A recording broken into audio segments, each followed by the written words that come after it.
तो finally guys हम अपनी स्क्रीन के ऊपर आ गए। ठीक है, तो हम आज बात करेंगे HTML CSS जावास्क्रिप्ट की। तो HTML क्या होता है? HTML में हम एक स्ट्रक्चर लेआउट क्रिएट करते हैं अपने वेब पेज के लिए। ठीक है, तो उस वेब पेज के जब हम स्ट्रक्चर या लेआउट हम क्रिएट कर लेते हैं, उसमें हमें डिजाइनिंग करना होता है। तो डिजाइनिंग करने के लिए हम एक CSS को यूज करते हैं। CSS एक सॉफ्टवेयर, कोडिंग सॉफ्टवेयर है। ठीक है, तो उसको हम यूज करते हैं। CSS stands for cascading style sheet. ठीक है, तो इसके बाद में हम मतलब बात करेंगे जावास्क्रिप्ट को। पहले हम बात कर लेते हैं CSS को। ठीक है, तो CSS को हम यूज तब करते हैं जब हमारा एक वेब पेज का स्ट्रक्चर हो जाता है। ठीक है, उसमें हम कोई भी डिजाइनिंग करना चाहते हैं तो उसको हम मतलब डिजाइनिंग करने के लिए हम CSS को यूज करते हैं। तो आपको मैं बता देता हूं कि जब हम एक HTML को क्रिएट कर लेते हैं तो उसके बाद हमें एक स्टाइल करना पड़ता है उस अपने वेब पेज को। एक अट्रैक्टिव बनाने के लिए हमें उसको स्टाइल करना पड़ता है। उसके बाद हम CSS को मतलब उसमें डालते हैं अपने वेब पेज के अंदर में। ठीक है, तो वेब पेज के अंदर में डालने के बाद हम CSS को यूज करते हैं, क्योंकि हमारा एक वेब पेज हमारा एक स्टाइलिश मतलब रह सके, बन सके, इसलिए हम CSS को यूज करते हैं। उसके बाद आता है जावास्क्रिप्ट। तो जावास्क्रिप्ट क्या है?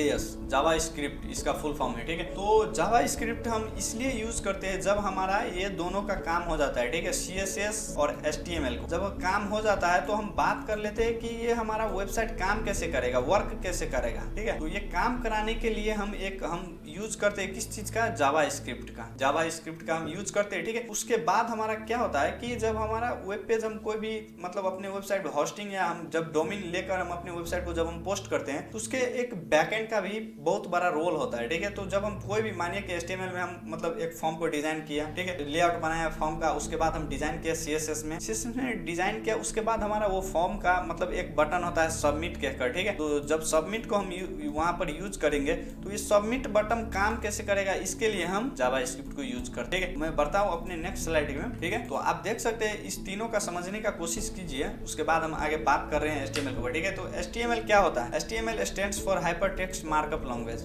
आपको यहाँ पर मैं हाईलाइट करके दिखा रहा हूँ। ठीक है, तो आप देख सकते हैं कि HTML एक हाइपरटेक्स्ट मार्कअप लैंग्वेज है। एक लैंग्वेज के तौर पर हम अपने कोड रीडर में हम इसको कोडिंग करते हैं। ठीक है, तो इसका मैंने 2 पॉइंट इंक्लूड किया हूँ यहाँ पर। आप देख सकते हैं कि HTML का तो यहाँ पर है, फर्स्ट है मतलब HTML is the code that is used to structure a web page and its content. HTML एक कोड है। ठीक है, उसको यूज क्यों करते हैं? पहले भी मैंने आपको बताया था कि उसको हम एक स्ट्रक्चर या लेआउट देने के लिए हम यूज करते हैं अपने वेब पेज के अंदर। ठीक है, उसमें हम कुछ कंटेंट डालते हैं। ठीक है, हम बात कर लेते हैं नेक्स्ट पॉइंट की। तो नेक्स्ट पॉइंट में है कि the component used to design the structure of website are called HTML tags. जो कंपोनेंट हम यूज करते हैं HTML को, जब हम HTML में एक मानिए टैग्स होता है। ठीक है, तो टैग्स के ऊपर हम आगे बात कर लेंगे। तो यहाँ पर बताया गया है कि the component used to design the structure. कोई भी कंपोनेंट मानिए कि एक टैग्स होता है, कोई पैराग्राफ हो गया मतलब या टैग हो गया, वो एक कंपोनेंट है। ठीक है, तो उसको हम यूज करते हैं अपने वेबसाइट में, उसको हम बोलते हैं टैग्स। ठीक है, तो हम बात कर लेते हैं आगे की। तो आप यहाँ पर देख सकते हैं कि HTML टैग्स क्या होता है। ठीक है, तो इसमें हम बात डिटेल्स में करेंगे। पहले तो हमें समझना होगा कि एलिमेंट्स क्या होते हैं। फर्स्ट एलिमेंट्स क्या होते हैं। ठीक है, आप देख सकते हैं यहाँ पर कि एलिमेंट्स है,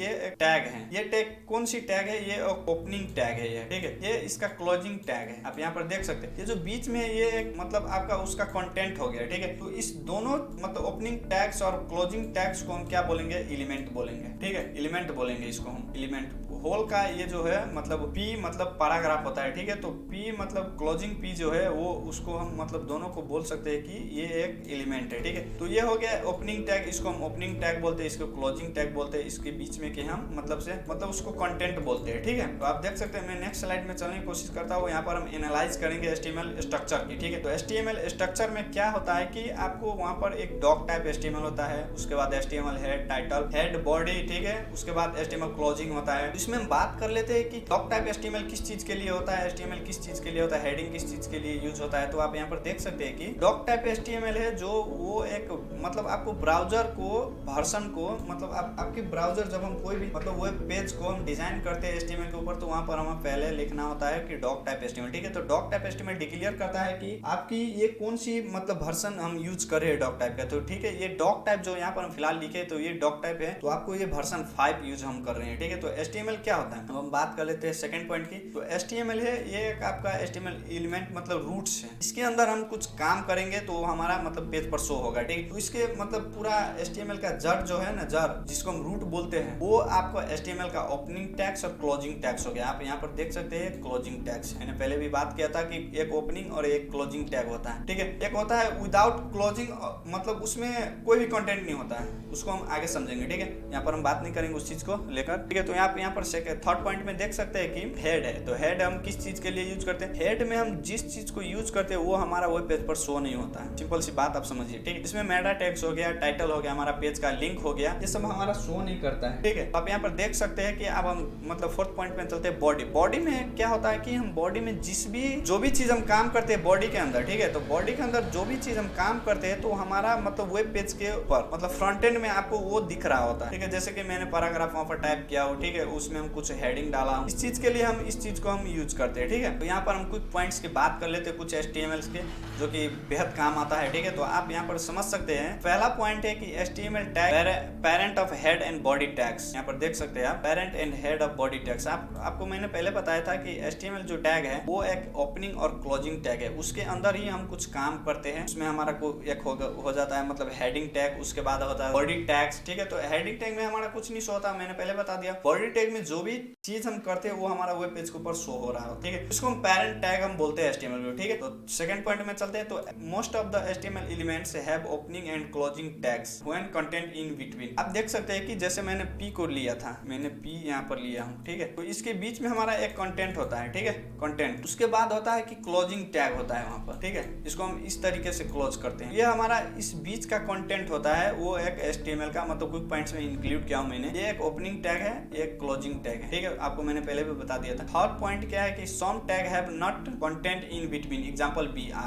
ब्रेक टैग है, इसके बीच में ना कोई कंटेंट होता है, कोई भी कंटेंट नहीं होता है। मानिए कि मैं यहाँ पर फिलहाल मानिए कि हम एक कोडिंग कर रहे हैं, इसके ऊपर मैंने एक BR लगा दी, ठीक है। ऊपर हम BR लगा दे तो यहाँ से ये ब्रेक हो जाएगा। आपको दिखने में लग रहा है कि एक ही लाइन में, लेकिन ये वाला जो opening and closing tag when content in between, ये यहाँ पर से शुरू होगा, डायरेक्ट यहाँ से शुरू होगा, ठीक है। यहाँ समझ सकते हैं। अब चलते हैं हम नेक्स्ट पॉइंट में। We can use inspect element view page source of HTML। जैसे कि हम कोई भी मतलब वेब पेज को हम पेज सोर्स देख सकते हैं। कैसे देखेंगे, तो मैं इसके हम जब सेकंड पार्ट लेकर आऊंगा ना, तो उसमें हम आपको काफी चीजें इंक्लूड करके दूंगा उस पार्ट में, ठीक है। इसको हम अभी रहने देते, बाद में हम पढ़ेंगे, ठीक है। इसको अब हम मतलब नेक्स्ट पॉइंट पर चलते हैं। Comment in HTML, this is the part of code that should not be raised. मतलब यहाँ पर क्या है कि जब हम कोई भी चीज हम मतलब उसमें हम मतलब कोई भी चीज इंक्लूड कर देते हैं अपने HTML के ऊपर, माने कि हम मतलब हेडिंग मतलब बना रहे हैं हेडिंग, तो हेडिंग हमारा बहुत प्रकार का होता है, ठीक है। तो उसमें हम एक डिजाइनिंग सी हेडिंग ऐड कर रहे हैं। उसमें हम क्या करेंगे कि हम पहले हम लिख देंगे उसके ऊपर हम की हेड, यहाँ पर हम लिख देंगे डिक्लेयर हेडिंग, ठीक है। वहां पर हम लिख देंगे, इसको हम कमेंट में डाल देंगे। इसके हम प्रैक्टिकल में सीखेंगे, ठीक है। तो जैसे कि हम बात कर रहे हैं अभी थ्योरेटिकल में, ठीक है। तो इसके बाद हम आगे हम बात करते हैं कि HTML के ऊपर, ठीक है। तो जब हम बात करेंगे इसके प्रैक्टिकल के ऊपर, ठीक है, प्रैक्टिकल के ऊपर हम बात करेंगे तो हम काफी सारी चीज समझेंगे। तो यहाँ पर बताएगा कि HTML नॉट केस सेंसिटिव। जैसे कि हम बात करते हैं कि HTML केस सेंसिटिव नहीं है। जैसे कि हम कोई भी मतलब जब हम C लैंग्वेज सीख रहे होते हैं ना, C लैंग्वेज, वहाँ पर H कैपिटल का मतलब कुछ और होता है, स्मॉल h का मतलब कुछ और होता है, A का कैपिटल का मतलब कुछ और होता है, A स्मॉल का मतलब कुछ और होता है, ठीक है। तो यहाँ पर कोई भी HTML में केस सेंसिटिव नहीं है, जो कि आपके आप या कैपिटल में टाइप करिए या स्मॉल में, बात एक ही होता है, ठीक है। तो जैसे कि मैंने यहाँ पर ले लिया HTML, यहाँ पर स्मॉल में है, पैराग्राफ स्मॉल में, हेड स्मॉल में, ठीक है। तो यहाँ पर HTML है कैपिटल में है, पैराग्राफ कैपिटल में है, इसे इंक्लूड होता है पैराग्राफ, ठीक है, हेड कैपिटल में, ठीक है। तो आज की वीडियो में दोस्तों इतना ही कहना चाहूंगा कि पर हम अपने वीडियो को करते हैं और नेक्स्ट पार्ट में हम मिलेंगे, अच्छे से हम बात करेंगे प्रैक्टिकल रूप में, ठीक है। चलिए, थैंक यू आज के लिए।